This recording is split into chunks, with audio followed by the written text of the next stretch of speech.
Good morning guys. आज होती माझी जनरल शिफ्ट आणि मला जायचं होतं डिस्पॅच गेटनी. हे आहे आमच्या कंपनीचं मेन गेट. इथून आम्हाला एंट्री नाही आहे. मग मी पोहोचलो डिस्पॅच गेटला. ही बघा जॉईनिंगसाठी आलेली पोरं आणि भावाचं वाक्य खरं ठरलं. जेवढी पोरं गेटच्या बाहेर होती त्याच्यापेक्षा 2 पट आता काय बोला वाटतं. मी सांगतोय कॉन्टेंट क्रिएशन करा, कॉन्टेंट क्रिएशन माझं ही काय पण सांगतंय. अरे असं का सांगताय आणि मी का सांगतोय कॉन्टेंट क्रिएशन करा. अरे मग तुम्ही एवढं शिक्षण घेतायचा, इंजिनिअरिंग करताय, डिप्लोमा करताय, MCA DCA काय करत असशील बरंच.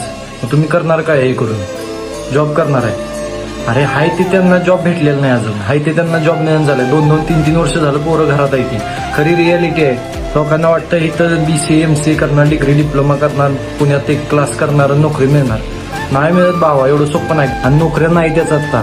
पोरांना जेवढ्यांना नोकऱ्या लागल्या तर त्यांना विचारा पगार किती देते. 20 आणि 25,000 रुपये देते.